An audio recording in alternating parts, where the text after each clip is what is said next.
الحمد للہ رب العالمین والعاقبۃ للمتقین والصلاۃ والسلام علی سید الانبیاء والمرسلین قال اللہ تعالی وتبارک فی القرآن المجید والفرقان الحمید بسم اللہ الرحمن الرحیم یا ایھا الذین آمنوا لا تدخلوا بیوت النبی الا ان یؤذن لکم الی طعام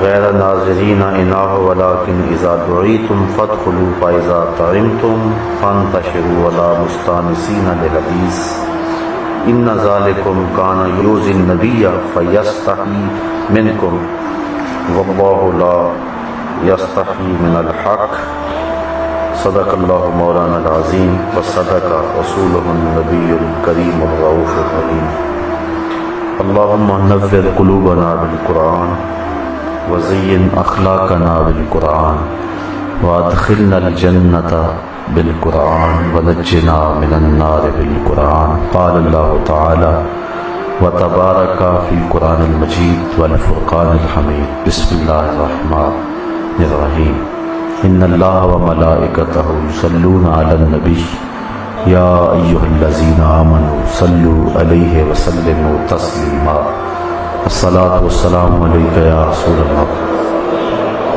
وعلی آلک واصحابک یا حبیب اللہ الصلاۃ والسلام علیک یا رسول اللہ وعلی آلک واصحابک یا محبوب رب العالمین ز مہجوری برآمد جان عالم تراحم یا نبی اللہ تراحم ناخر رحمت للعالمین ز محرومہ جرا فارغ نشینی بروں آب سرس برد یمانی کہ روئے تست صبح زندگانی عدیم طائف نالین پاکن شراک از رشتہ جہاں ماکن چے باشد گر کنی سوئے نگاہ ہمیشہ گر نہ باشد گاہ گاہ نگاہ یا رسول اللہ نگاہ یا حبیب اللہ نگاہ پیا پہ گر نہ باشد گاہ گاہ نگاہ یا رسول اللہ نگاہ صد ہزاراں جبریل اندر بشر بہر حق سوئے غریباں یک نظر یا رسول اللہ انظر حالنا یا حبیب اللہ اسمع قالنا اننی فی بحر غم مغرق خذ یدی ساحل لنا اشکالنا یا صاحب الجمال و یا سید البشر من وجهك المنیر لقد نور القمر لا يمكن الثناء كما كان حقه بعد از خدا بزرگ توئی قصہ مختصر تمام حمد و ثنا تعریف و توصیف اللہ جل مجدہ الکریم کی ذات بابرکات کے لیے جو خالق کائنات بھی ہے اور مالک ششہات بھی اللہ جل وعلا کی حمد و ثنا کے بعد حضور نبی اکرم شفیع امم رسول محتشم نبی مکرم صلی اللہ علیہ وسلم کے حضور ناز میں اپنی عقیدتوں ارادتوں اور محبتوں کا خراج پیش کرنے کے بعد معزز محترم محتشم سامعین خواتین و حضرات السلام علیکم ورحمۃ اللہ وبرکاتہ۔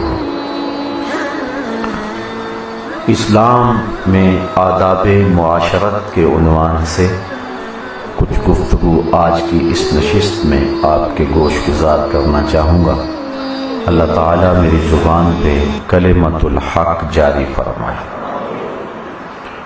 شریعت اسلامیہ 5 چیزوں کے مجموعے کا نام ہے: عقائد، عبادات، معاملات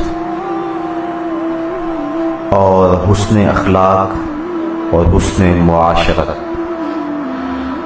بعض لوگوں نے صرف مخصوص عقائد اور عبادات کو ہی دین سمجھا ہے، جبکہ دین ہماری ساری زندگی کے تمام شعبہ جات پر حاوی ہے۔ حضور نبی رحمت صلی اللہ علیہ وآلہ وسلم کی مکمل زندگی ہمارے لیے کامل نمونہ اور اسوہ ہے۔ ایک ایک چیز کھول کھول کے ہمیں بیان فرما دی گئی۔ عقائد، اعمال، عبادات، حسن خلق کی تعلیم، معاملات زندگی کی تعلیم اور حسن معاشرت۔ معاملات سے مراد بیع و شراء، خرید و فروخت، اس کا طریقہ کار، کاروبار کا طریقہ کار، یہ چیزیں اس کے زمرے میں آئیں گی۔ عقائد میں توحید و رسالت، آخرت اور اس طرح کے دیگر عقائد کے زمرے میں یہ چیزیں آئیں گی۔ عبادات کے اندر نماز، روزہ، حج، زکوٰۃ اور دیگر عبادات ہیں۔ اخلاق کے اندر تواضع، سخاوت اور وہ خوبیاں کہ جو مومن کی شان ہیں وہ خلق کے زمرے میں آئیں گے۔ حسن معاشرت سے مراد ہماری زندگی کے وہ روزمرہ کام اور امور ہیں جن کی خوبصورتی ایک معاشرے کو طمانینت اور حسن بخشتی ہے۔ اللہ تعالیٰ جل شانہ نے قرآن مجید کے اندر ان آداب کو ہمارے سامنے رکھا ہے۔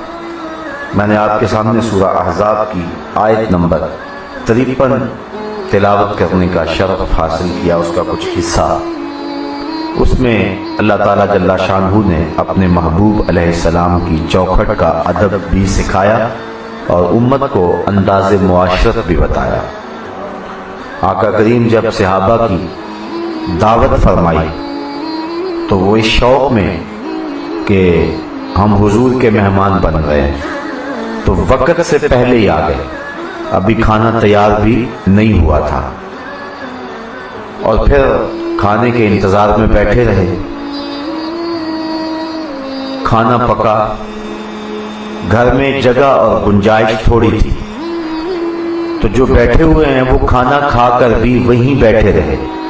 ان کا جی حضور کے گھر سے اٹھنے کو نہیں چاہ رہا، اور جو باہر منتظر ہیں وہ بےتاب ہیں کہ اندر سے ہمیں اجازت ملے اور ہم جا کے حضور کے گھر میں کھانا کھائیں۔ اب وہ بیٹھے ہیں، باہر والے منتظر ہیں۔ اللہ کا نبی صلی اللہ علیہ وآلہ وسلم دونوں طرف سے پریشان ہیں کہ وہ باہر منتظر ہیں، ان کی تکلیف بھی ہو رہی ہے، اور ان کو کہیں کہ میرے گھر سے اٹھ جاؤ، چلے جاؤ، یہ بھی نبی کو گوارا نہیں ہے، تو یہ تکلیف کا باعث ہے۔ تو اللہ تعالیٰ جل شانہ نے خود ارشاد فرمایا، یا ایھا الذین آمنوا، اے ایمان والو، لا تدخلوا بیوت النبی الا ان یؤذن لکم، نبی کے گھر میں اذن کے بغیر داخل نہ ہونا۔ الا طعام غیر ناظرین اناہ، تمہیں کھانے کے لیے جب اجازت دی جائے تو کھانا پکنے کا انتظار کرنے والے نہ بنا کرو کہ پہلے تم چلے جاؤ۔ ولیکن لیکن اذا دعیتم فادخلوا، جب تمہیں بلایا جائے تو داخل ہو جاؤ۔ فاذا طعمتم، اور جب تم کھا لو، فانتشروا، تو پھر وہاں سے اٹھ جاؤ۔ ولا مستانسین لحدیث، اور وہاں باتوں میں دل لگا کر بیٹھنے والے نہ بنو۔ ان ذالکم کان یؤذی النبی فیستحیی منکم، تمہارا یہ عمل، تمہارا یہ رویہ، دیر تک بیٹھے رہنا نبی اکرم صلی اللہ علیہ وسلم کی تکلیف کا باعث ہے۔ اور فیستحیی منکم، اور نبی تم سے شرماتے ہیں، حیا کرتے ہیں، تمہیں کہتے نہیں ہیں کہ اٹھو۔ واللہ لا یستحیی من الحق، لیکن اللہ حق کہنے سے حیا نہیں کرتا ہے، وہ تمہیں کہہ رہا ہے کہ اٹھ کے چلے جاؤ اور دوسروں کو موقع دو۔ تو یہ آداب معاشرت ہیں جو اللہ تعالیٰ جل شانہ نے ہمیں بتائے ہیں، اور قرآن مجید کے اندر دیگر مقامات پر بھی ایسی کئی چیزیں ہیں جو امت کو ارشاد فرمائی گئی۔ یہ سورہ لقمان اٹھائیں تو وہاں ارشاد فرمایا گیا، ولا تصعر خدك للناس ولا تمشي في الارض مرحا، اور لوگوں سے غرور کے ساتھ اپنا رخ نہ پھیر اور زمین پر اکڑ کر مت چل۔ ان اللہ لا يحب كل مختال فخور، بے شک اللہ ہر متکبر اترا کر چلنے والے کو پسند نہیں کرتا۔ وقصد فی مشیک، اور اپنے چلنے میں میانہ روی اختیار کیجیے۔ وغضض من صوتک، اور اپنی آواز کو کچھ پست رکھو۔ ان انکر الاصوات لصوت الحمیر، بے شک سب سے بری آواز گدھے کی آواز ہے۔ تو نہ چلا کر بات کرو اور نہ اتنی آہستگی سے بات کرو کہ کسی کو سمجھ بھی نہ آنے پائے، تو اپنی آواز کے لہجے کا حسن برقرار رکھو۔ گدھوں کی طرح چلانا یہ شریعت نے اس کو روکا ہے، منع کیا ہے۔ اس کے علاوہ قرآن مجید کے اندر احادیث طیبہ کے اندر بہت سارے آداب ہیں جن کو بجا لانے کی ہمیں تلقین کی گئی ہے۔ حسن معاشرت اگر اچھا ہے تو آخرت کی بہتری کی ضمانت ہے۔ حضور علیہ السلام کی خدمت میں ایک عورت کا تذکرہ کیا گیا جو صوم و صلات کثرت سے کرتی ہے۔ حضور فرمایا اس کا ہمسایوں کے ساتھ رویہ کیا ہے؟ عرض کی کہ وہ ہمسایوں کے ساتھ اچھا سلوک نہیں کرتی۔ پھر ایک عورت کا تذکرہ کیا گیا جو صوم و صلات تو معمول کے رکھتی تھی لیکن ہمسایوں کے ساتھ اس کا رویہ ٹھیک تھا۔ تو حضور نے فرمایا کہ پہلی عورت جہنمی ہے اور یہ دوسری عورت جنتی ہے۔ تو ہمیں اسلام جو ہے وہ اپنے انداز حیات کو خوبصورت بنانے کی تلقین کرتا ہے اور اپنی معاشرت کو خوبصورت انداز میں اختیار کرنے کی تلقین کرتا ہے۔ مسجد میں لہسن کھا کر آنے سے منع کیا گیا ہے، حالانکہ پیاز یا لہسن وغیرہ یہ حرام تو نہیں ہے، لیکن مسجد میں ان کو کھا کر کے آنے سے روکا گیا۔ کیوں؟ اس لیے کہ انسان جب یہ چیزیں کھاتا ہے تو اس کے منہ میں ایک سمیل پیدا ہو جاتی ہے۔ تو مسجد میں چونکہ لوگوں کا ہجوم ہے اور جب وہ شخص اس ہجوم میں آئے گا تو اس کے منہ کی بو سے لوگوں کو تکلیف پہنچے گی، اس لیے شریعت نے اس کو روک دیا۔ اگر تو نے لہسن کھایا ہے تو تو اب رک جا۔ چونکہ کسی مومن کو اتنی تکلیف بھی پہنچے، اتنی اذیت بھی پہنچے تو اسلام اس سے بھی روکتا ہے، اسلام اس سے بھی منع کرتا ہے۔ مسواک کرنے کی تاکید کی گئی، بلکہ حضور نے فرمایا اگر میں اپنی امت پر شاخ نہ جانتا تو میں انہیں ہر نماز کے وقت مسواک کرنا فرض قرار دے دیتا۔ یہاں تک تاکید کی اور فرمایا مسواک منہ کو پاک کرتی ہے اور رب کو راضی کرتی ہے۔ اور آپ دیکھیے حضور علیہ السلام کا جب وصال ہوا ہے اور سخت نکاہت اور کمزوری کا عالم ہے، اس وقت بھی حضور نے مسواک طلب کی، تو جو مسواک پیش کی گئی تو وہ سخت تھی، حضور نے چبانا چاہا تو وہ سخت تھی اور نکاہت اور کمزوری کی وجہ سے وہ مسواک چبائی نہیں جا رہی تھی۔ تو حضرت ام المومنین حضرت عائشہ رضی اللہ تعالی عنہا کو حضور نے کہا یہ نرم کر کے مجھے دو، تو انہوں نے حضور علیہ السلام کے لیے اس مسواک کو نرم کیا اور حضور کو پیش کیا۔ ادھر نزا کا عالم طاری ہے، ادھر حضور مسواک کر رہے ہیں۔ اور حضرت عائشہ رضی اللہ تعالی عنہا ساری زندگی فخر کیا کرتی تھی اس بات پہ کہ ایک تو حضور کی رحلت میرے حجرے میں ہوئی ہے اور دوسرا آخری لمحے میرا اور حضور کا لعاب مل گیا ہے۔ تو اس طرح حضور نے اس موقع پر بھی مسواک کا التزام کیا۔ اس سے آپ دین کے مزاج کو سمجھ سکتے ہیں۔ بے وجہ کسی کو تکلیف دینا اور کسی کو پریشان کرنا اسلام نے اس سے سختی کے ساتھ روکا ہے اور منع کیا ہے، بلکہ کسی کی تکلیف کا اتنا احساس کیا اسلام نے کہ حضور نماز فجر پڑھایا کرتے تھے تو عورتیں بھی نماز میں شامل ہوتی تھیں۔ یہ تو حضرت عمر فاروق رضی اللہ تعالیٰ عنہ کے دور میں ہوا جب زمانہ گزرا اور مرور زمانہ کے ساتھ فتنہ پیدا ہوا تو آپ نے روک دیا کہ عورتیں مسجد میں نہ آیا کریں۔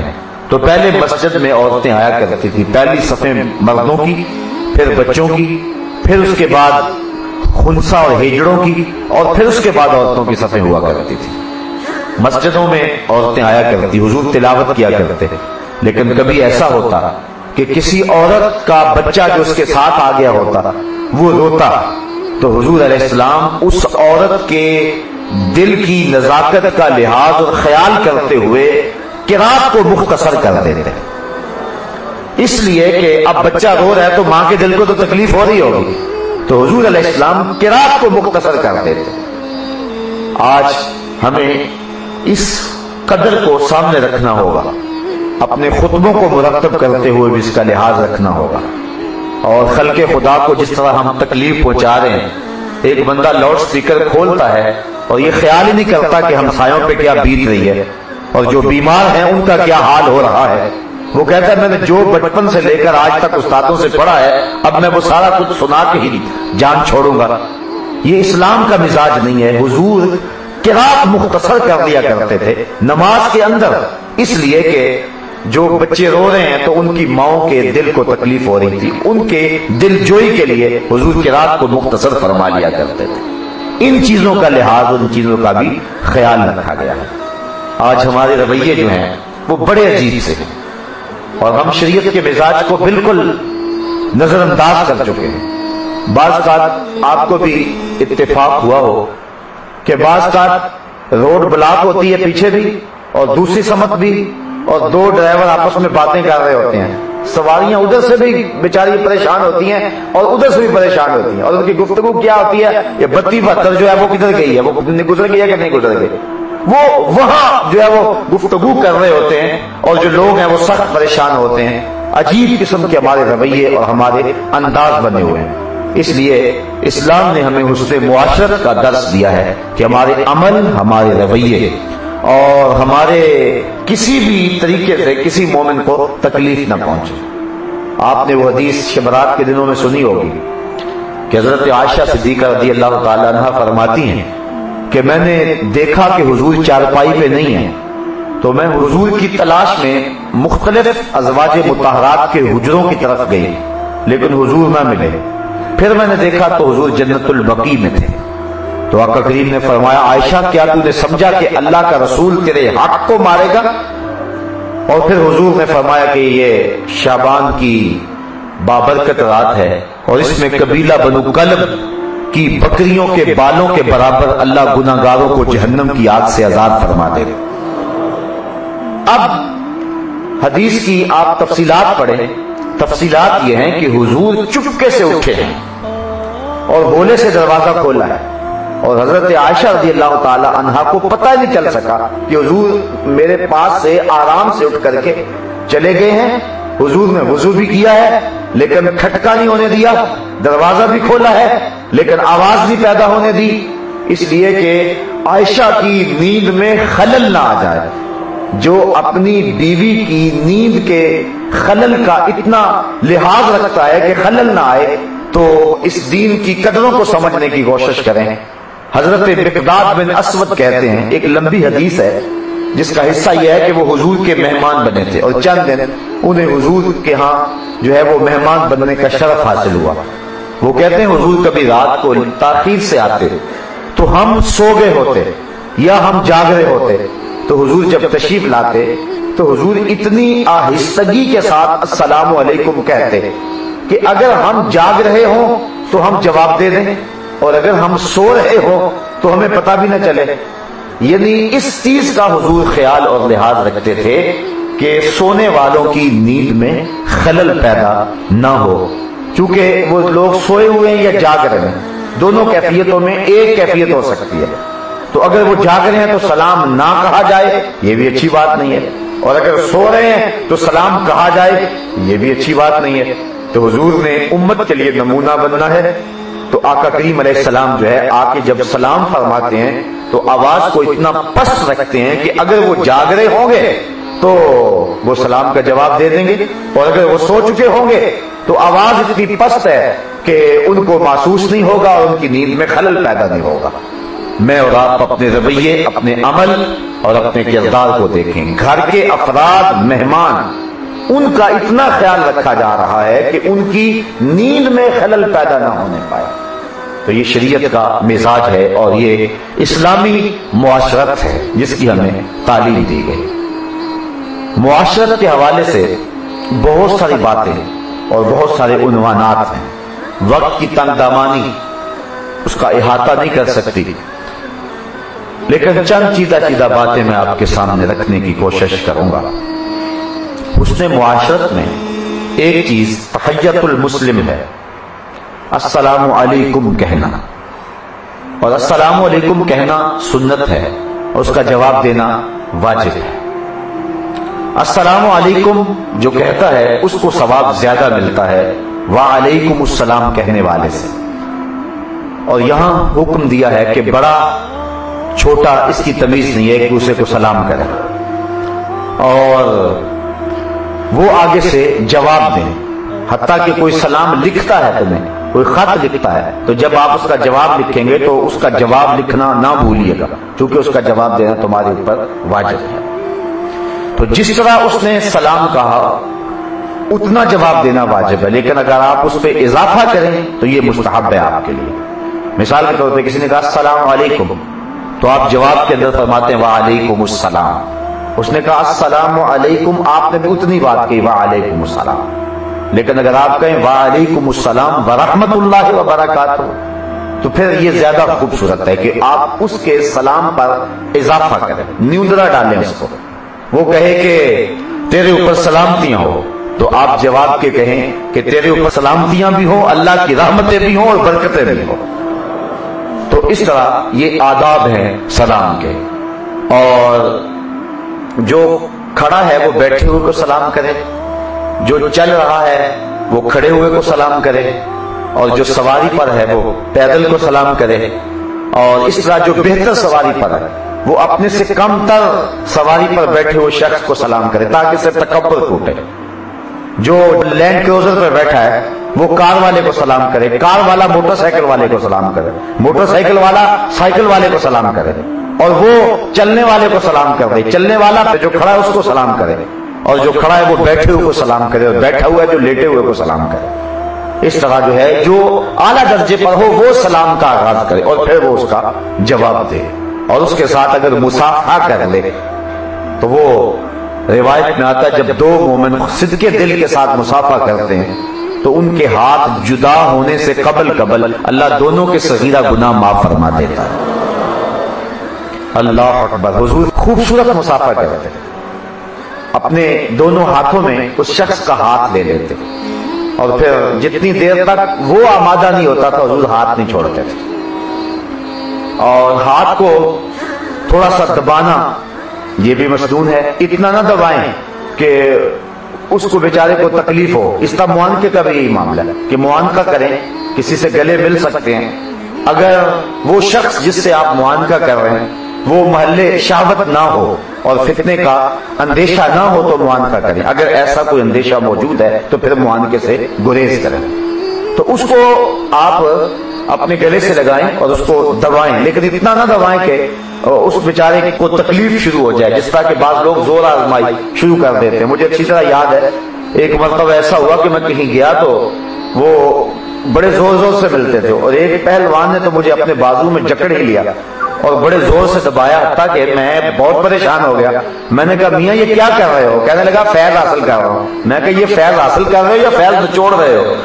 تو یہ بڑا مشکل سا مسئلہ بن جاتا ہے، اس لیے وہاں اپنا زور نہ دکھائیں، بلکہ وہاں بھی اس نے معاشرت یہ ہے کہ آپ جو ہے معتدل انداز کے اندر جو ہے اس کے ساتھ جو ہے وہ اس نے سلوک کریں۔ پھر آپ معانقہ یا مصافحہ کرتے ہیں تو اس میں دیکھیں کہ میرا معانقہ اور میرا مصافحہ کیا اس کے لیے باعث راحت ہوگا۔ بعض کا ایسا ہوتا ہے کہ گرمی کی شدت ہوتی ہے اور دونوں لوگ پسینے میں شرابور ہوتے ہیں، تو اس وقت بہتر یہ ہے کہ سلام ہی کر لیا جائے یا کم از کم مصافحہ کر لیا جائے۔ کچھ لوگ اس وقت بھی مصر ہوتے ہیں کہ معانقہ کیا جائے، تو اس وقت معانقہ جو ہے وہ دونوں کے لیے جو ہے وہ تکلیف کا باعث بنے گا۔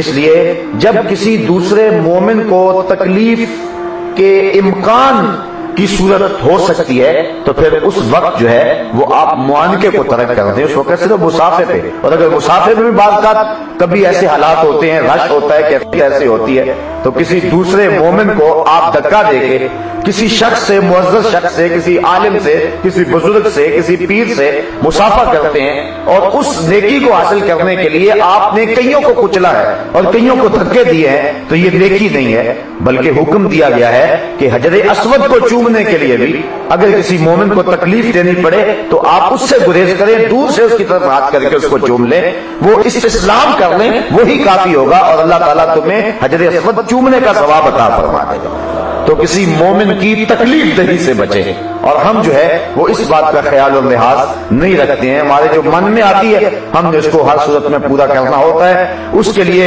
کتنے لوگوں کو دھکے دینے پڑے یا کتنے لوگوں کی گردنیں پھلانگنی پڑے یا کتنے لوگوں کی تکلیف کا باعث بننا پڑے، تو اس بات کا ہمیں خیال اور لحاظ رکھنا چاہیے۔ اس طرح جب لوگ زیادہ ہوں تو اس وقت جو ہے وہ ان چیزوں کو خصوصیت کے ساتھ جو ہے وہ نظر میں رکھنا چاہیے۔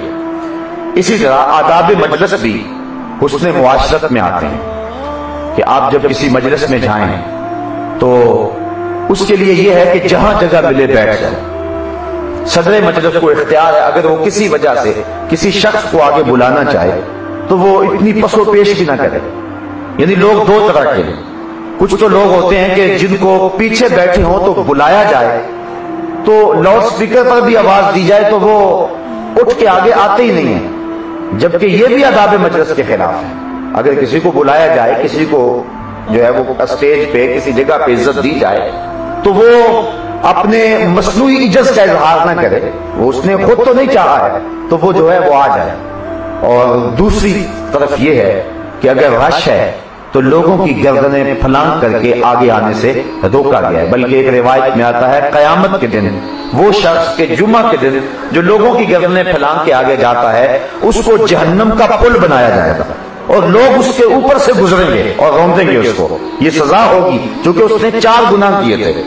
جو کسی کی گردن کو پھلانگ کر کے آتا ہے، ایک تو وہ ایذائے مسلم کا ارتکاب کرتا ہے، کسی مسلمان کو ایذا دیتا ہے، دوسرا تحقیر مسلم کا ارتکاب کرتا ہے، باقیوں کو حقیر جانتا ہے اور اپنے آپ کو بہتر جانتا ہے اس لیے آگے بیٹھنا چاہتا ہے، اور تیسرا تکبر میں مبتلا ہوتا ہے کہ میں افضل ہوں لہذا میں آگے جاؤں، اور چوتھی چیز جو ہے وہ یہ ہے کہ وہ ریاکاری کرتا ہے اور سارے لوگوں کو اپنا آپ دکھانا چاہتا ہے۔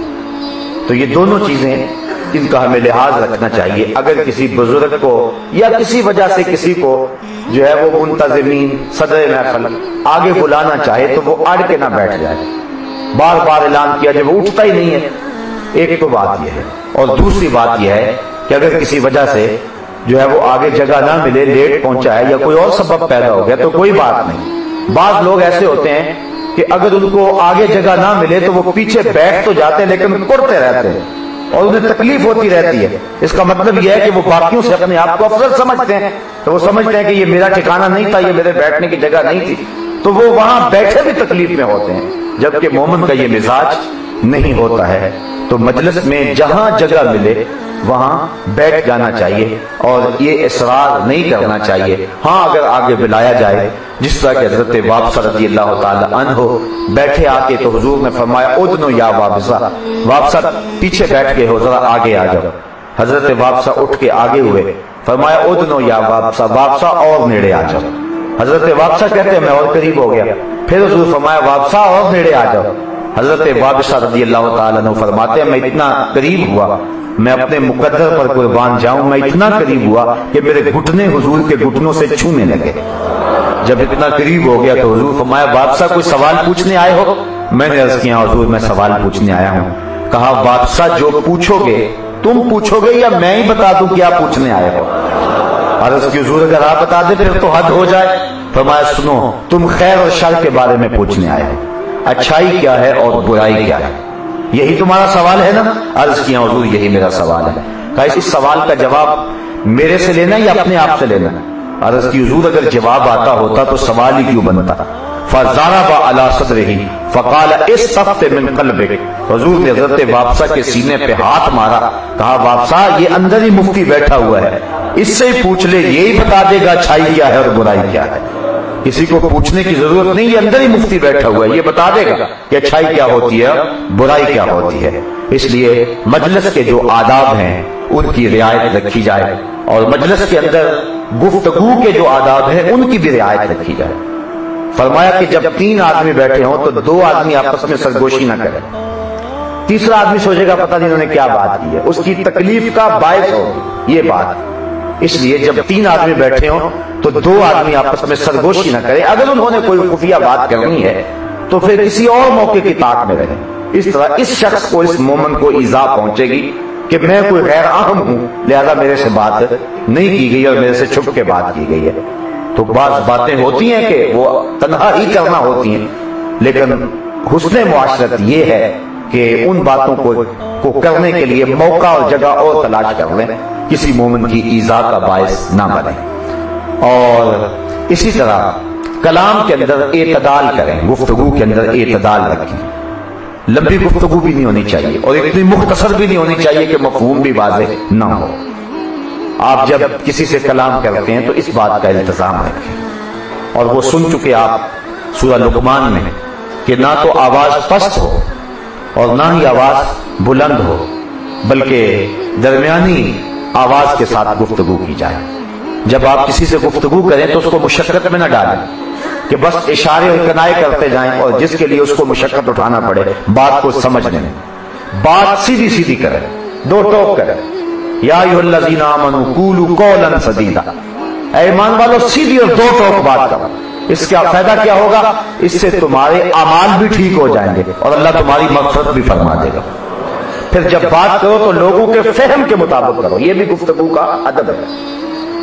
لوگ بیٹھے ہیں جس معیار کے اور جس نفسیات کے، گفتگو اس کے مطابق کرو، اپنے علم کا روب جمانے کے چکر میں نہ پڑو اور بھاری اور بھرکم الفاظ بول بول کے جو ہے وہ لوگوں کو مرغوب کرنے کی کوشش نہ کرو۔ تم جب بات کرو تو گفتگو کو سمجھانے کا ذہن ہے تمہارا، بلکہ حضور نے فرمایا کلم الناس علی قدر عقولہم لا علی عقولکم، جب بات کرو تو لوگوں کے فہم کے مطابق کرو، اپنے فہم کے مطابق نہ کرو۔ تمہارے مخاطبین کیا گفتگو چاہتے ہیں اور کون سی گفتگو ان کے فائدے میں ہے اور کس انداز سے کریں گے تو ان تک وہ بات پہنچ پائے گی، اس بات کا التزام رکھو۔ یہ نہیں ہے کہ تم جو ہے وہ اپنی گفتگو کرو اور اپنے لفظوں کا جادو جگانے لگ جاؤ اور لوگوں کے ساتھ کے اوپر سے بات گزرتی چلی جائے۔ یہ گفتگو کا آداب ہے اور اس کا لحاظ رکھا جائے۔ جب بھی کسی عنوان سے بات کریں تو بات کو پورا کریں، ادھورا نہ چھوڑیں۔ بات کو ادھورا چھوڑ دینے سے تشنگی باقی رہ جاتی ہے اور یہ بھی تکلیف کا باعث ہے، اور اسلام نے جو ہے وہ اس سے بھی ہمیں منع فرمایا ہے۔ اسی طرح جب کسی کے ہاں آپ مہمان جاتے ہیں تو جس کے ہاں مہمان جاتے ہیں کچھ اس کے لیے آداب ہے، اور جو مہمان جا رہا ہے کچھ آداب اس کے لیے۔ آپ کسی کے ہاں مہمان جائیں تو اس کو اطلاع کریں تاکہ وہ آپ کے لیے کھانا تیار کر سکے، اور اگر آپ کے مزاج کے اندر کوئی چیز کھانے میں رغبت نہیں ہے یا آپ کی طبع اس کی موافقت نہیں کرتی ہے تو آپ میزبان کو جاتے ہی بتا دیں کہ میں یہ چیز نہیں کھاتا، میں نمک اتنا کھاتا ہوں، میں فلاں چیز اتنی کھاتا ہوں۔ بعض لوگوں کی عادت ہوتی ہے کہ پہلے نہیں بتاتے، بعد میں جب دسترخوان پہ کھانا لگ جاتا تو پھر 100 عیب نکالتے ہیں۔ ما آبا رسول اللہ صلی اللہ علیہ وسلم فی الطعام قط، حدیث میں آتا ہے حضور نے ساری زندگی کبھی کھانے میں عیب نکالا ہی نہیں، جو بھی سامنے آتا شکر کر کے کھا جاتا۔ یہ حضور کا مزاج تھا، اس لیے جو میسر ہو کھا لے، اور اگر کوئی ایسی طبع کا معاملہ ہے تو پہلے بتا دیں تو کھانے کے اندر عیب نہ نکالیں، بلکہ اس کو جو ہے وہ راحت پہنچائیں میزبان کو۔ اگر اس کے کھانے کی آپ تعریف کریں گے تو وہ خوش ہوگا، اس نے محنت کی، بھاگ دوڑ کی، پتہ نہیں تمہارے لیے کھانا تیار کرنے کے لیے اس نے کہیں سے قرض اٹھایا ہو اور پھر اس نے کتنی محنت کی ہو، اور آپ جو ہے وہ اس پر عیب نکال کے اس کا دل توڑ دیں۔ یہ ہمارے اسلام کا مزاج نہیں ہے۔ تو کھانے کے آداب میں اس بات کا لحاظ رکھیں کہ آپ میزبان کی تکلیف کا باعث نہ بنیں، اور پھر آپ کو یہ حق نہیں پہنچتا کہ آپ میزبان کے دسترخوان سے کوئی چیز اٹھا کر کے کسی کو دے دیں۔ کسی مانگنے والے کو بھی آپ نہیں دے سکتے، چونکہ وہ آپ کا حق صرف کھانے کا، اس سے زائد آپ کا حق نہیں ہے۔ آؤ تمہیں ذرا بریلی کی گلیوں میں لے چلو، آؤ تمہارے امام کی زندگی کا ایک پہلو آپ کے سامنے رکھو۔ اعلی حضرت کسی دعوت میں تشریف لے گئے، اور وہ دور آپ جانتے ہیں کہ علماء کی قدر کا دور تھا۔ پالکی کے اوپر بٹھا کر کے علماء کو لوگ اپنے گھروں میں لے جایا کرتے تھے۔ آج ایک تو لوگوں میں بھی علماء کا ادب نہ باقی رہا، دوسرا سچی بات یہ ہے کہ علماء بھی اس درجے کے نہیں رہے، ان کی زندگیاں بھی جو ہے وہ اس صورت کی باقی نہیں رہی ہیں۔ آپ کے شہر میں حضرت میر عبد الحکیم سیالکوٹی رحمت اللہ تعالی علیہ کا نام اتنا معتبر نام ہے کہ میں نے ان کے تذکروں میں سنا پڑا ہے کہ جب وہ مطالعہ کے لیے بیٹھتے تھے تو وقت کا حکمران اس نے ایک خادم مقرر کیا ہوا تھا کہ آپ نے کسی مٹی کے برتن کے اندر بادام روغن لے کے ان کے پاؤں میں رکھنا ہے تاکہ ان کے دماغ کو راحت پہنچتی رہے، اور 8-10 دن کے بعد وہ بادام روغن بدل دینا ہے، اور 8-10 دن مطالعہ کرتے ہوئے حضرت میر صاحب کے قدم جس برتن میں رہتے تھے اور جس بادام روغن میں ڈوبے رہتے تھے، 8 دن کے بعد وہ خادم اس کو پیک کر کے بادشاہ کے شاہی دربار میں بھیجتا تھا، اور بادشاہ جب اپنے بچوں کے ساتھ بیٹوں کے ساتھ کھانا کھانے بیٹھتا تھا تو چھوٹی چھوٹی رکابیوں کے اندر وہ بادام روغن بھی رکھتا تھا اور اپنی اولاد کو کہتا تھا اسے کھاؤ اسے کھاؤ۔ اس نے ایک عالم دین کے قدم چومے ہوئے، کبھی وہ زمانہ تھا۔ اور آج ہمیں شکایت ہے کہ لوگ ہماری قدر نہیں کرتے ہیں، یہ ہمیں خود سوچنا چاہیے کہ ہماری قدر لوگ کیوں نہیں کرتے ہیں۔ تو لوگوں کو بھی سوچنا چاہیے کہ اگر ان علماء کے وہ اعمال نہیں رہے ہیں تو ہم نے تو قدر علم کی کرنی ہے۔ بہرحال یہ دونوں طرف سے معاملہ ہے۔ تو اعلیٰ حضرت وہ جو دور تھا وہ دور بڑا خوبصورت دور تھا، پالکیوں پہ بٹھا کر کے علماء کو لوگ لے جایا کرتے تھے۔ اعلیٰ حضرت کو بھی ایک دعوت پہ لے گئے، انواع اقسام کی نعمتیں کھانے آپ کے سامنے رکھے۔ آپ کھانا کھانے سے پہلے وہ شوربہ چکھا تو اتنا لذیذ تھا کہ دل میں خیال آیا کہ میں یہ شوربہ پی لوں۔ صاحب دعوت کو بلایا، صاحب خانہ کو بلایا، کہا میاں اگر تم اجازت دو تو میں یہ شوربہ پی لوں؟ اس نے کہا حضرت یہ آپ کے لیے تو سب کچھ رکھا ہوا ہے، آپ کو اجازت دینے کی کیا ضرورت ہے؟ اعلیٰ حضرت فرمانے لگے کہ شوربہ جو ہے یہ کھانے کے لیے رکھا جاتا ہے، پینے کے لیے نہیں رکھا جاتا، اس کا عرف معقول ہے، مشروب نہیں ہے، تو اس کو چونکہ میں پینا چاہ رہا ہوں تو میں عرف سے ہٹنا چاہ رہا ہوں، تو جب میں عرف سے ہٹوں گا تو پھر مجھے اسپیشل اجازت لینا ہوگی۔ میرے دیکھا دیکھی اگر باقی بغیر اجازت کے یوں شوربہ پینے لگ جائیں، آپ نے تو کھانے کے اعتبار سے اس کو تیار کیا ہوا ہے، آپ نے پینے کے لیے تو تیار نہیں کیا ہوا، یہ تو ہم نے جو ہے عرف بدلا ہے، تو پھر آپ کا شورا کم پڑ جائے گا تو آپ کو تکلیف ہوگی۔ اس لیے جو پینا چاہے گا وہ اجازت آپ سے طلب کرے گا، اور آپ اپنی گنجائش کے مطابق اجازت دیں گے تو وہ پی سکتا ہے، ورنہ یہ کھانے کے لیے بنایا گیا ہے تو اس کو کھایا جا سکتا ہے، پیا نہیں جا سکتا ہے۔ اور اس کی مثال اور نظیر آپ دیکھ سکتے ہیں، شادی بیاہ کے موقع پہ بطور چٹنی دہی رکھا جاتا ہے اور کچھ لوگ اس کو گلاسوں میں ڈال کے پینا شروع کر دیتے ہیں، پھر ہوتا کیا ہے کہ وہ دہی ایک جھٹکا بھی نہیں لیتا اور لوگ جو ہے پھر تذلیل بھی شروع کر دیتے ہیں اور آوازیں کسنے لگ جاتے ہیں، جبکہ غلطی تو اپنی ہے۔ جو صاحب دعوت تھا اس نے دہی بطور چٹنی رکھا ہوا تھا، بطور مشروب تو نہیں رکھا ہوا تھا، اس کو غلط استعمال تو ہم نے خود کیا ہے اور خود ہی ہم شور کر رہے ہیں، قصور بھی ہمارا ہے۔ تو یہ کھانے کے آداب میں سے ہے، یہاں تک ہمارے ائمہ نے، ہمارے بزرگوں نے اتنی بھی رعایت رکھی ہے۔ آپ فرماتے کہ بھائی یہ کھانا بطور معقول استعمال ہوتا ہے، میں اس کو بطور مشروب استعمال کرنا چاہتا ہوں، لہٰذا مجھے الگ سے اجازت لینا ہوگی، اگر آپ اجازت دیتے ہیں تو میں اس کو پیوں گا، ورنہ میں اس کو کبھی بھی نہیں پی سکتا، اس لیے کہ جو اس کا عرف ہے اس کے مطابق اس کو استعمال کرنے کے ہم لوگ پابند ہوتے ہیں۔ یعنی اس قدر جو ہے وہ رعایت رکھی گئی ہے میزبان کی کہ اس پریشانی لاحق نہ ہو۔ آج ہم جو حال کرتے ہیں، میں ایک دعوت پہ گیا تو جب وہ بیرے کہتے ہیں کہ آؤ کھانا کھا لیں، تو وہ اس وقت جو حال ہوتا ہے تو میں کہتا ہوں ان الانسان لفی خسر، اگر اس کا منظر دیکھنا ہو تو آپ یہاں دیکھیں۔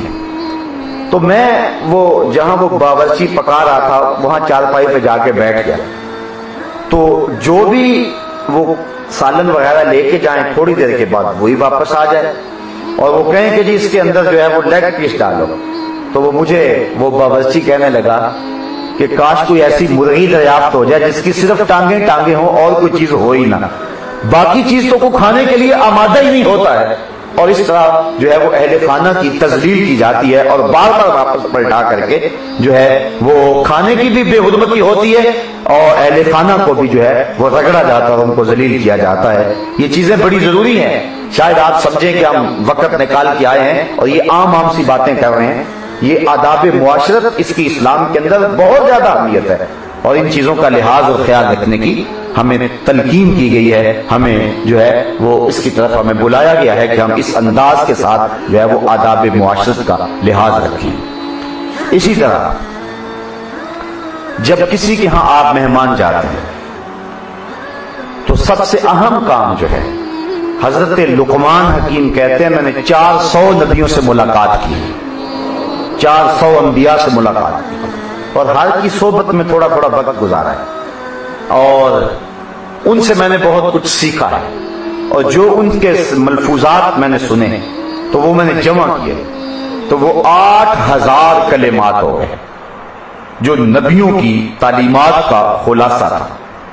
پھر میں نے اس کا خلاصہ تیار کیا اور اس میں سے پھر میں نے جو ہے وہ 100 چیزیں الگ کی اور پھر اس کا خلاصہ تیار کیا تو ان میں سے میں نے 8 کلمات کو منتخب کیا اور کہا کہ یہ 8 کلمات 400 نبیوں کی تعلیمات کا نچوڑ ہے اور ان 8 کلمات کے اندر پھر 2 کلمات کا میں نے انتخاب کیا اور ان 2 کلمات میں سے ایک کلمہ یہ ہے کہ جب کسی کے گھر جاؤ تو اپنی نظر نیچی رکھو. یہ 400 نبیوں کی تعلیم کا نتیجہ ہے. جب کسی گھر جاؤ تو اپنی نظر کی حفاظت کرو، وہاں جا کے تمہاری نظر آوارہ نہ ہونے پائے اور تمہاری نظر بے لگام نہ ہونے پائے، تمہاری نظر دریچوں اور کھڑکیوں سے جو ہے وہ کسی چیز کی تلاش میں بھٹک کی نہ پھرے بلکہ تمہاری نظر جا کے اس گھر میں محفوظ ہو جائے. حضرت لقمان حکیم فرماتے ہیں یہ 400 نبیوں کی تعلیم کا نتیجہ اور نچوڑ ہے. تو یہ بھی ایک ادب ہے جس کی رعایت کا لحاظ اور خیال رکھنا چاہیے.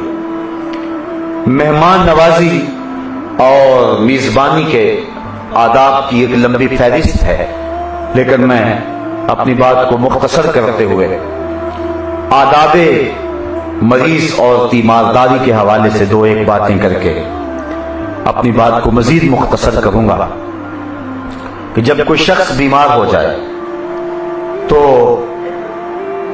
بیمار جو ہے اس کو یہ ادب دیا گیا ہے کہ وہ صبر کرے اور جو باقی اس کے تیماردار ہیں ان کو یہ تعلیم دی گئی ہے کہ اس کی دلجوئی کے لیے بھرپور کوشش کریں اور اس سے تعلق والے لوگ اس کا حال پوچھنے جائیں. لیکن بہترین تیمارداری یہ ہے کہ اس کے ساتھ زیادہ وقت نہ گزارا جائے. یعنی بہترین تیمارداری یہ ہے سرعت القیام کہ جلدی اٹھ جائیں، جا کے اس کے ساتھ جم کے بیٹھ نہ جائیں. تم تو فارغ ہو اور وقت آج تمہیں ملا ہے تو گھنٹوں بیٹھنے کا تمہارا پروگرام ہے لیکن مریض کے کئی معاملے ہوتے ہیں اور بعض اوقات وہ افراد کے ہجوم سے گھبرا جاتا ہے. اس لیے بہترین تیمارداری کا ادب یہ ہے کہ سرعت القیام جلدی سے اٹھ کھڑا ہو اور تھوڑی دیر مہمان کے جو ہے وہ بیمار کے پاس بیٹھے. یہ جو ہے وہ انتہائی اہم ادب ہے اور اس کے سر پہ ہاتھ رکھ کے دعا مانگے اور پھر جو بیمار ہے اس کو اللہ کی رحمت کی امید دلائے، نہ یہ کہ اس کو جس مرض میں مبتلا ہے اس حوالے سے کوئی ایسی خوفناک بات سنا آئے کہ جس سے اس کی بیماری اور بڑھ جائے. تو اس کو دعا بھی دے اور اس کی صحت و عافیت کے لیے اللہ سے آرزو بھی کرے اور اس کو بھی کوئی اچھی بات کر کے صبر کی تلقین کر کے آئے، نہ یہ کہ اس قبیل کے مبتلا کسی مریض کا حوالہ دے کہ وہ بھی اس مرض میں تھا، وہ تو بیچارہ بچہ نہیں ہے، اس کا تو مرض اور ہی زیادہ بڑا ہے. اگر وہ کسی ڈاکٹر کا تذکرہ کرے تو وہ کہنے لگے کہ یہ تو ڈاکٹر ٹھیک ہی نہیں ہے. اس طرح کی بات نہ کرے کہ جس سے اس کو تکلیف پہنچے اور اس کی بیماری کی تکلیف اور بڑھ جائے، بلکہ یہ ادب ہے کہ سرعت القیام جلدی اٹھ کے آ جائے اور صرف معقول بات کرے. اسی طرح آپ مسجد میں جاتے ہیں تو مسجد کے آداب، مسجد کے آداب کی رعایت رکھیں. مسجد کے آداب یہ ہیں کہ چھوٹا بچہ جو آداب مسجد نہیں جانتا اور جو مجانین ہیں ان کو مسجد میں نہ جانے دے، روک دے ان کو مسجد سے۔ اور پھر اس کے ساتھ ساتھ یہ بات بھی ذہن میں رکھے، بغیر کسی ضرورت کے مسجد کی چھت پہ نہ چڑھے۔ اور تیسری بات یہ ہے کہ مسجد میں اتنے زور سے قدم نہ رکھے کہ جس کی دھمک محسوس ہو، یہ بھی آداب مسجد کے خلاف ہے۔ یہ اللہ تعالیٰ کا دربار ہے، بلکہ اعلیٰ حضرت علیہ رحمہ آپ جب چراغ روشن کرنا ہوتا تھا، دیا، وہ پہلے دور کے اندر وہ سرسوں کا تیل ڈالتے تھے، مٹی کا تیل اس لیے نہیں ڈالتے تھے کہ اس کی بدبو ہوتی ہے، تو سرسوں کا تیل ڈال کر کے جو ہے وہ دیا روشن کیا کرتے تھے۔ تو اعلیٰ حضرت دیا روشن کرنے کے لیے دیے کو مسجد سے باہر لاتے اور پھر اس کے بعد اس کو آگ دیتے، پھر اٹھا کے جا کے مسجد میں رکھتے۔ کسی نے پوچھا حضرت یہ کیا ہے؟ فرمایا یہ جو دیا سلائی ہے اس کا جو مسالہ ہے اس کے اندر گندک شامل ہے، اور جب ہم آگ لگاتے ہیں رگڑ پیدا ہوتی ہے تو گندک کے جلنے کی بو پیدا ہوتی ہے، تو مسجد کے ادب کا یہ تقاضا ہے کہ مسجد میں اتنی بو بھی پیدا نہ ہونے پائے۔ اب آپ اس سے اندازہ کر سکتے ہیں کہ اللہ کے گھر کے آداب کیا ہیں اور اللہ کے گھر کی رعایت کیا ہے۔ وہاں زور زور سے چیخ چیخ کے نہ بولے اور دنیا کی گفتگو قتل نہ کرے۔ مسجدیں بنائی اس لیے گئی ہیں کہ وہاں اللہ کا نام لیا جائے، اس کا ذکر کیا جائے، اور مسجد میں دنیا کی باتیں کرنا قبر میں اندھیرا لاتا ہے۔ تو یہ مسجد کے آداب ہیں۔ اس طرح گفتگو کے کرنے کے آداب جس طرح میں نے آپ کے سامنے رکھے، گفتگو سننے کے آداب بھی۔ جب کوئی شخص آپ سے گفتگو کرتا ہے تو آپ کو اس گفتگو کے بارے میں پہلے بھی اگر معلومات ہیں تو آپ فوراً لقمہ دے کے تو اس کو شرمندہ کرنے کی کوشش نہ کریں، بلکہ اس کو سننے کوئی بات نہیں ہے۔ اگر وہ گفتگو کرتا ہے تو آپ اس کو سن لیں، آپ کی پسند کی نہیں بھی ہے، آپ کی طبیعت پہ بوجھ اور سکل بھی بڑھ رہی ہے، لیکن آپ اس کی دلجوئی کا لحاظ رکھیں۔ یعنی دونوں کو اسلام نے تعلیم دی ہے کہ گفتگو کرنے والا کسی کے لیے بوجھ نہ بنے، اور دوسری طرف سے جو گفتگو کر رہا ہے اس کے لیے جو ہے اس کی دلجوئی کے لیے گفتگو سننے والے کو کہا ہے کہ اگرچہ اس کی گفتگو ٹیڑھی میڑھی بھی ہو لیکن تم سنتے رہو، ہو سکتا ہے تمہارے لیے اس سے بھی کوئی چیز نکل آئے۔ حضرت لقمان حکیم سے کسی نے پوچھا تھا کہ تم نے علم کہاں سے سیکھا، عقل کہاں سے سیکھی؟ تو کہا بے وقوفوں سے۔ تو کہا یہ کیسی بات ہوئی؟ کہا جب بے وقوف کوئی برا کام کرتے تھے اور اس پہ ملامت ہوتی تھی تو میں وہ کام کرنے سے رک جاتا، اس کے الٹ کرتا۔ تو میں نے اگر پوچھو کہ حکمت کہاں سے سیکھی ہے اور عقل کہاں سے سیکھی ہے، میں نے تو بے وقوفوں سے سیکھی ہے۔ تو بعض اوقات کسی شخص کی ٹیڑھی میڑھی باتوں کے اندر بھی کوئی دانائی کی بات ہوتی ہے، یا یہ کہ آپ جو ہے وہ اس کی باتوں سے کوئی اور پہلو لے کر کے آپ کوئی روشنی حاصل کر سکتے ہیں۔ تو یہ گفتگو سننے کا آداب ہے کہ اس کی گفتگو کو پورے غور سے سنا جائے۔ اور حضور نبی رحمت صلی اللہ علیہ وآلہ وسلم کی زندگی کا ایک بڑا خوبصورت اس عنوان سے واقعہ ہے۔ حضرت عمر فاروق سے روایت ہے، حضور بیٹھے ہیں مصلی پہ، ایک بوڑھی آئی دروازے پہ کھڑی ہو گئی اور ہاتھ سے اشارہ کر کے حضور کو بلایا۔ حضور اس کی بات سننے کے لیے دروازے پہ چلے گئے۔ صحابہ کو غصہ بڑا آیا کہ اس عورت نے یہ کیا رویہ اختیار کیا، لیکن کچھ اس لیے کہہ نہ سکے کہ حضور خود تشریف لے گئے۔ اس نے کہا میں آپ سے کوئی باتیں کرنی ہے۔ فرمایا کرو۔ کہا یہاں نہیں کرنی۔ کہا کہاں کرنی ہے؟ کہا کہ آپ مسجد نبی سے بعد یہ جو کھلی جگہ ہے آپ وہاں آئے، میں نے وہاں کرنی۔ حضور وہاں تشریف لے گئے۔ اس نے جو باتیں چھیڑی کہ گھنٹے لگ گئے۔ نازک وقت اور حضور کا نازک بدن اور اس کی ٹیڑھی میڑھی باتیں، اور ایک گھنٹہ نہیں کئی گھنٹے سناتی رہی۔ حضور سن رہے ہیں۔ حضرت عمر فاروق رضی اللہ تعالیٰ عنہ کہتے ہیں ہمیں غصہ بڑا آ رہا تھا اس عورت پہ، لیکن کہہ کچھ نہیں سکتے تھے کہ حضور خود ہی تو کان لگا کے سن رہے تھے۔ جب کئی گھنٹوں کے بعد تھک ہار کے خود ہی جانے لگی تو ہم نے عرض کی بندہ نواز اس عورت کا تو توازن عقلی ٹھیک نہیں ہے، پورا مدینہ جانتا ہے اس کا عقلی توازن درست نہیں ہے، جس سے بھی باتیں چھڑتی ہے پھر اس کی جان نہیں چھوڑتی۔ آپ کا وقت قیمتی، بدن نازک، کڑکتی دھوپ اور اس کی بے تکی باتیں اور گھنٹوں اس نے کی، آپ ایسی ویسی عورتوں کی باتیں کیوں سنتے ہیں؟ حضور فرمایا عمر پورے مدینے میں اس بیچاری کی کوئی نہیں سنتا، میں بھی نہ سنوں۔ ایک تو یوں تے ہیں میری آساں دا سہارا، دس کنوں کراں جے تینوں نہ کراں یاد۔ اور اس بڑھیا کو آواز دے کے کہا بڑھیا جب دکھ زیادہ ہو جائیں جہاں مرضی کھڑا کر کے محمد کو اپنی باتیں سنا لیا گا۔ اللہ اکبر، یہ آداب ہیں، ان کا لحاظ رکھنا ہوگا۔ آج ہم اپنے رویے سے، اپنے عمل سے لوگوں کی تذلیل کرتے رہتے ہیں، لوگوں کی تحقیر کرتے رہتے ہیں، اور چھوڑ تجھے بات کرنے کا پتہ نہیں ہے، تجھے تو سلیقہ ہی نہیں ہے، کسی کی بات کو کاٹ دیتے ہیں، کوئی آدھی بات کرے تو خود آگے سے مکمل کرتے ہیں کہ ہم یہ بات پہلے سے ہی جانتے ہیں۔ یہ بڑی عجیب سی بات ہے، اور یہ گفتگو کے آداب کے حوالے سے انتہائی جو ہے وہ تکلیف دینے والی بات ہے۔ تو جب کوئی شخص بات کر رہا ہو تو اس کی بات کو سننا اور غور سے سننا، اور اگر وہ بات اچھی ہے تو اس پہ عمل کرنا۔ اگر اس شخص کا کردار اچھا نہیں ہے تو اس کے کردار پہ بات نہ کریں، اس کا کردار اس کے ساتھ۔ وہ کہتے ہیں یہ نہ دیکھو کہ کس نے کہا ہے، یہ دیکھو کیا کہا ہے۔ بس یہ اگر ہم اپنی زندگی بنا لیں، خذ ما صفا و دع ما قدر، جو اچھی اچھی چیزیں ہیں وہ لے لو اور جو بری بری ہیں انہیں چھوڑ دو۔ اب جب گندم کاٹتے ہیں تو گوسا چھوڑ دیتے ہیں اور گندم لے لیتے ہیں۔ تو یہ نہیں ہے کہ کسی شخص کی ساری باتیں غلط ہوں گی، اس کی کوئی اچھی باتیں بھی ہوں گی، اچھی اس سے لے لو اور جو اس کی غلط ہے اس کو چھوڑ دو، لیکن اس کو ملامت کرنے کی ضرورت نہیں ہے۔ اللہ اکبر۔ آداب مجلس، سلام، مصافحہ اور کلام، اس کے علاوہ اولاد کی اچھی تربیت، یہ بھی حسن معاشرت میں سے ہے۔ اس عنوان سے میں کل مختصر سی گفتگو کی ہے کہ اگر ہم اللہ اور اس کے رسول کے احکامات کو بجا لائیں تو اولاد کی اچھی تربیت ہوگی، اس کے نتائج سامنے آئیں گے۔ اور حضور فرمایا اپنی اولاد کو 3 چیزیں سکھاؤ۔ اس عنوان کے ساتھ حقوق اولاد کے حوالے سے باہر سٹال پہ ایک کیسٹ موجود ہے، اگر آپ اس کو لیں تو میرا خیال ہے کہ اولاد کی تربیت کے حوالے سے وہ بہت ہی کارآمد چیز ہے۔ اسی طرح میاں بیوی کا آپس کے اندر حسن سلوک اور ان کو جو ہے ایک دوسرے کے ساتھ کیسے معاشرت اختیار کرنی چاہیے، یہ بھی ایک اہم مضمون ہے اس عنوان کا، لیکن اس پہ بھی باہر کیسٹ موجود ہے، اگر آپ خرید لیں۔ میں دعویٰ تو نہیں کرتا، لیکن ایسا ہوا ہے کہ 2 میاں بیوی آپس میں الجھ گئے اور ہم نے مشورہ دیا ہے کہ دونوں بیٹھ جائیں بند کمرے میں اور درمیان میں یہ کیسٹ لگا لیں، اور پھر 1 گھنٹے کے بعد فیصلہ کرنا کہ کون غلط اور کون صحیح ہے۔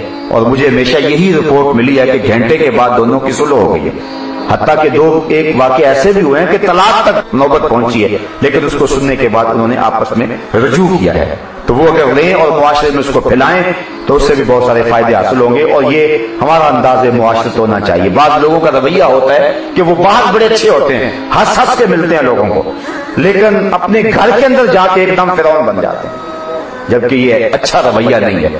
سب سے زیادہ تمہارے حسن سلوک کے حقدار تمہارے گھر والے ہیں، تو گھر جا کے تم ماتھے پہ آنکھیں رکھ لیتے ہو اور گھر جا کے تم الجھاؤ پیدا کر دیتے ہو، اور اس کے نتائج یہ ہوتے ہیں کہ اولاد بھی خراب اور گھر کی معاشرت بھی خراب۔ اس لیے اگر آپ کے اندر حوصلہ ہے کہ باہر سے گالیاں کھاتے ہیں، آپ کے اندر حوصلہ ہے کہ لوگوں کی تلخ اور کڑوی باتیں سنتے ہیں، تو یہ حوصلہ اپنے گھر والوں کے لیے بھی پیدا کریں۔ حضور علیہ السلام نے ارشاد فرمایا، اور 2 خاندانوں کو جوڑنے کے لیے اور میاں بیوی کو آپس میں جوڑنے کے لیے اس سے بہتر کوئی بات ہی نہیں ہو سکتی۔ حضور نے فرمایا اگر بیوی کی کچھ باتیں تمہیں ناپسند ہوں تو فرمایا اس کی کوئی باتیں ایسی بھی تو ہوں گی جو تمہیں پسند ہوں گی، اور اگر تم ان کو دیکھ لو تو پھر تمہارے اندر نزاع پیدا نہیں ہوگا۔ بلکہ حضور نے اپنی ازواج کے ساتھ جو رویہ رکھا وہ ہمارے سامنے روشن مثال ہے، اور سب سے بڑی مثال یہ کہ حضرت خدیجہ الکبریٰ کا جب آخری وقت آیا تو انہوں نے حضور سے چادر مانگی، تو آقا کریم نے پوچھا کہ اے خدیجہ تم نے چادر کیا کرنی ہے؟ تو انہوں نے عرض کی حضور میرا آخری وقت لگتا ہے قریب آ گیا، بخار اتنا جان لیوا ہے، لگتا ہے کہ اب میں بچ نہیں پاؤں گی، میں نے چادر اس لیے مانگی ہے کہ اس چادر سے مجھے کفن دیا جائے۔ تو حضور علیہ السلام کی آنکھیں آنسوں سے بھر آئیں اور فرمایا خدیجہ تو نے چادر مانگی ہے، لو عرفت جلدی لا آتیتو کے، اگر تو میری جلد بھی مانگ لیتی میں وہ بھی اتار کے دے دیتا۔ کوئی زمانے میں ایسی مثال لا کے تو دکھاؤ۔ تو حسن معاشرت اپنے اہل خانہ کے ساتھ بہترین حسن معاشرت کا انداز خندہ پیشانی اور سادگی، یہ 2 چیزیں اگر قوم میں آ جائیں تو معاشرے کو حسن نصیب ہو جائے گا۔ ساری گفتگو کا خلاصہ ان 2 چیزوں کو سمجھ لیں۔ بہت سارے لوگ سادگی اختیار کرنا چاہتے ہیں لیکن جھوٹی انا ان کو سادگی کی طرف آنے نہیں دیتے۔ اس معاشرے کے اندر جو تکلفات پیدا ہو گئے ہوئے ہیں اس سے ہر بندہ تنگ ہے۔ نجی مجالس کے اندر بیٹھے تو ہم کہتے ہیں کہ جی یہ غلط ہے، یہ غلط ہے، لیکن اس کے باوجود بھی ہم کرتے ہیں. یا تو ہمارے رویوں اور گفتگو کے اندر منافقت آ گئی ہے، یا ہم اتنے بزدل اور کمزور ہو گئے ہیں کہ ہم حق بات کو قبول کرنے کی اخلاقی جرت نہیں رکھتے ہیں. تو آج ہر بندہ کہتا ہے یہ غلط ہے، یہ ہماری شادی بیاہ کی جو تقاریبات ہیں اور جس طرح سے جہیز کی لعنت ہے اور غریبوں کو تنگ کیا جاتا ہے، بلکہ یہ بات اگر کڑوی نہ ہو تو ایک شخص کا باپ مر جاتا ہے اور وہ اس کے علاج معالجے کے اندر پہلے مقروض ہو جاتا ہے. اب برادری سے کہتی ہے کہ اگر تو نے اس کا بڑا ختم نہ دلوایا تو ساری زندگی تو اس کی کمائی کھاتا رہا اور اب جو ہے وہ تو کیوں نہیں یہ کر رہا. تو برادری سے ڈرتے ہوئے ہم قرض اٹھا کر کے جو ہے وہ اس کا چیلم یا اس کی ایسی کوئی تقریب کرتے ہیں. تو ہم یہ نہیں سوچتے ہیں کہ ہمیں جو ہے وہ یہ تقریب جو کہ واجب و فرض نہیں ہے ہمیں قرض میں جکڑ دے گی، تو اسلام اس کی اجازت کیسے دیتا ہے. لیکن یہ ہم رویہ اختیار کرتے ہیں. مجھے اچھی طرح یاد ہے میرے ملنے والے ایک دوست تھے، کسی دور میں ان کا بڑا کاروبار ہوتا تھا لیکن بعد میں دن بدلتے رہتے ہیں، اوپر نیچے آتے رہتے ہیں. وہ تقریباً 40-50 لاکھ کے قریب مقروض ہو گئے اور اسی دکھ میں اذیت میں ان کے والد گرامی بھی انتقال کر گئے اور انہوں نے والد گرامی کے کفن دفن کے لیے بھی قرض اٹھایا تھا اور حال یہ تھا کہ قرض دینے کے لیے تیار نہیں تھا. تو 2-4 دن کے بعد میں فاتح پڑھنے کے لیے اس نیت سے بھی گیا ان کے گھر میں کہ ان کو سمجھاؤں کہ اب چیلم دسنے کی کوئی ضرورت نہیں ہے، گھر بیٹھ کر بھی تو دعا ہو سکتی ہے. لازمی نہیں ہے کہ آپ جو ہے وہ جانور ذبح کریں تو پھر یہ یوں بھی تو دعا ہو سکتی ہے. تو میں ان کو جا کے کہا تو انہوں نے کہا بالکل ہماری حالت بھی ایسی نہیں ہے لیکن جو برادری ہے وہ تو ہمیں تانے دے گی. تو میں نے کہا کہ پھر ساری زندگی اگر تم قرض میں جکڑے رہے تو لوگ آ کے تمہارا دروازہ توڑیں یہ زیادہ آسان ہے یا کہ جو ہے وہ لوگ تمہیں تانا دیں یہ زیادہ آسان ہے؟ تم اب خود فیصلہ کر لو. اور میں نے ان کو یہ پیشکش کی کہ آپ جو ہے وہ اپنی برادری کے چیدہ لوگوں کو اکٹھا کریں، میں ان کے پاس آتا ہوں، 2 گھنٹے 3 گھنٹے مجھے دینے پڑے اور میں جو ہے وہ اس پر گفتگو کروں گا اور ان کو قائل کروں گا. لیکن اس کے باوجود جو ہے وہ میں 80-90 ہزار کا انہوں نے خرچ کر کے جو ہے وہ مزید اپنے اوپر قرض چڑھایا. تو ان تکلفات کو ہم بوجھ سمجھنے کے باوجود اپنے رویے ایسے رکھتے ہیں کہ ہم سادگی کو اختیار کرنا پسند نہیں کرتے ہیں اور ہمارا رویہ جو ہے اس حوالے سے بڑا خطرناک ہے جس سے معاشرے کا چین اور طمانینت لٹ گئی ہے. بیٹی کی شادی کرنی ہے، کیا تو ہے کہ جو ایک آدمی 500 برات لے کر کے آ جائے؟ عجیب بات ہے، اس کا زور دیکھنے کے لیے آئے اور عجیب رنگ ڈھنگ ہے. 2-4-10 آدمی بھی آ سکتے ہیں، بیٹی کو عزت سے اٹھا دے اور وہ جو دولت وہاں لگی ہے وہ کسی اچھے کام آئے. تو سادگی اگر کسی معاشرے کے اندر پیدا ہو جائے، بلکہ ایک روایت ہے حضور علیہ السلام نے فرمایا اگر تم میانہ روی اختیار کر لو تو کبھی کنگال نہیں ہوگے.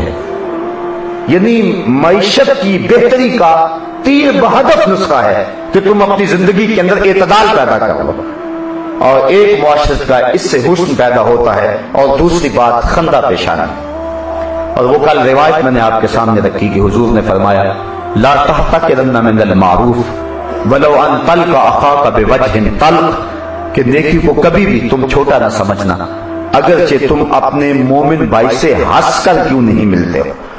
یعنی اگر ہنس کر ملو کسی مومن بھائی سے، ہر وقت ماتھے پہ شکنے اور ہر وقت ماتھے پہ غصے کے آثار اور تیوری چڑھے رہنا، یہ ایک مومن کا مزاج نہیں. حضور علیہ السلام تبسم فرمانے والے تھے. جب بھی کوئی حضور سے ملتا حضور تبسم کرتے اس کے سارے دکھ ختم ہو جاتے. اعلیٰ حضرت یعقوب کہا جس کی تسکین سے روتے ہوئے ہنس پڑے، اس تبسم کی عادت پہ لاکھوں سلام. کچھ لوگ کہتے ہیں ہم ہنس کر ملے تو شاید ہمارا روب ختم ہو جائے گا، وہ ہر وقت موڈ میں رہتے ہیں اور عجیب ان کا مزاج ہوتا ہے. جبکہ خندہ پیشانی یہ مومن کا زیور ہے اور یہ ایسی دولت ہے جس پہ قیمت بھی کوئی نہیں لگتی.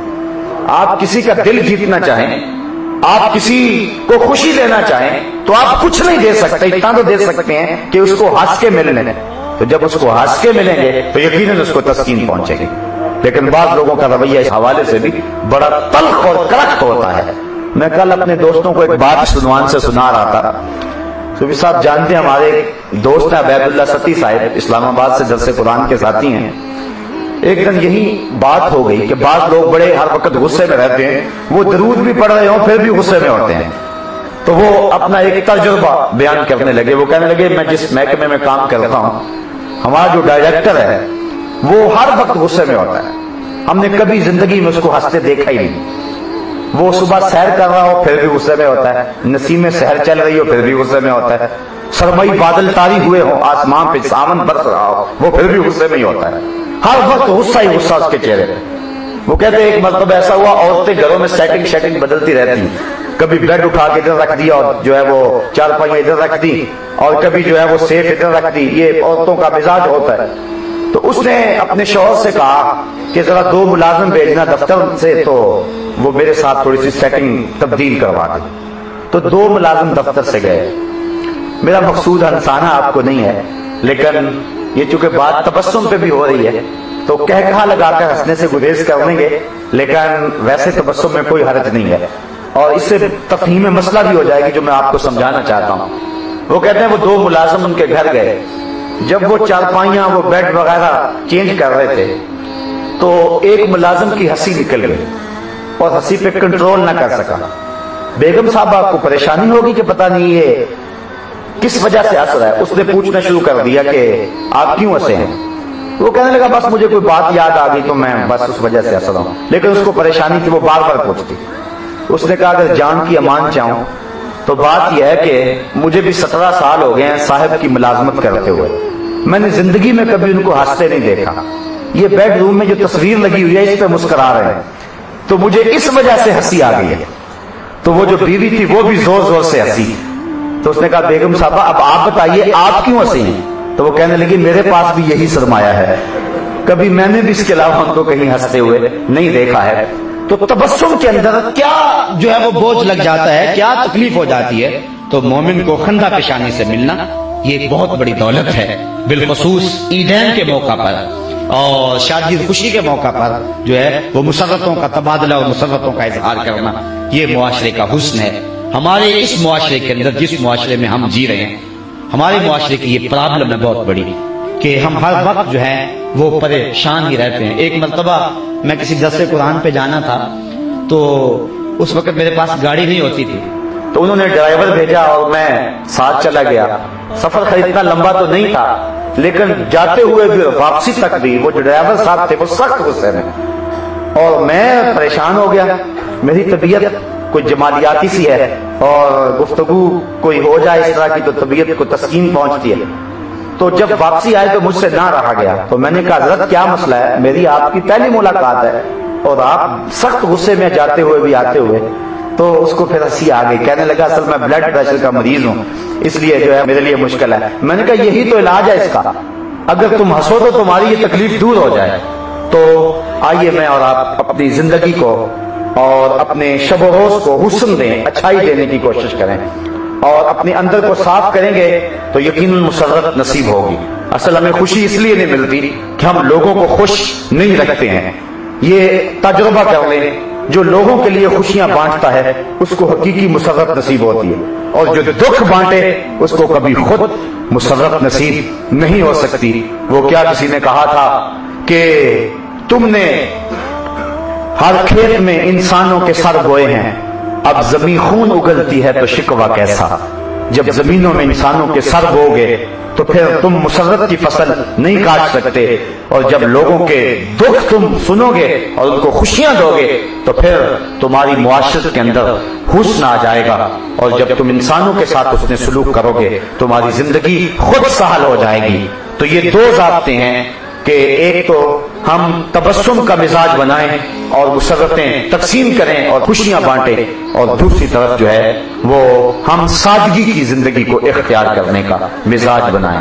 اس عنوان سے میں بہت کچھ کہنا چاہتا تھا، اور یہ میرے معاشرے کی ایک دکھتی ہوئی رگ بھی ہے، اور اس عنوان سے بہت چیزیں ہیں جو ہم اپنے معاشرے میں شب و روز دیکھتے رہتے ہیں۔ اس پر انشاءاللہ میں اپنے دروس میں گاہے گاہے کوئی نہ کوئی بات کرتا رہتا ہوں۔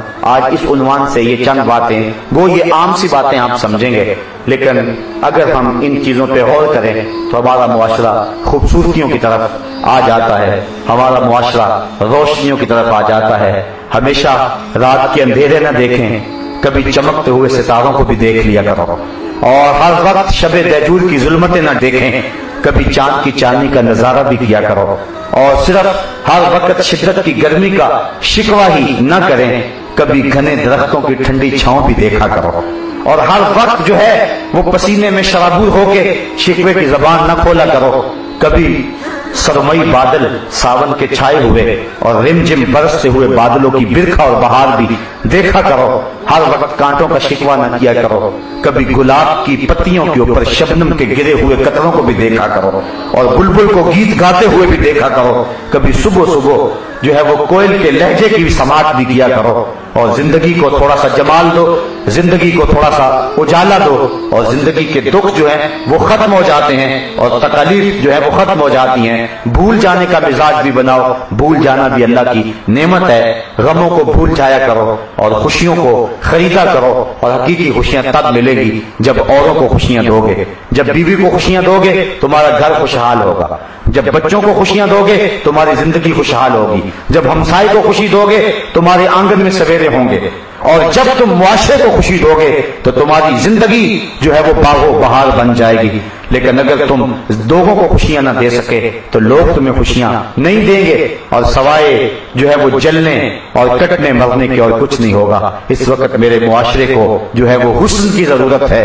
آئیے میں اور آپ مل کر کے حسن کشید کرنے کی کوشش کریں. اور آخری بات, آؤ ہم اگر حسن چاہتے ہیں تو حسن محمد کی زکات مانگے رب سے. سارا حسن حضور کے جلووں کی خیرات ہے, اور اگر ہم حضور کی چوکھٹ پہ آ جائیں اور حضور کے تبسم کی خیرات مانگ لیں تو دنیا کے سارے اندھیرے چھٹ جائیں گے اور ہر سمت اجالے ہی اجالے ہو جائیں گے. اسلام اور آداب معاشرت کے حوالے سے یہ چند ضروری باتیں آج میں نے آپ کے سامنے رکھی. میری دعا ہے اللہ تعالیٰ جل شانہ ہم کو معاشرت کی مسرتیں نصیب فرمائے. وآخر دعوانا ان الحمد للہ رب العالمین.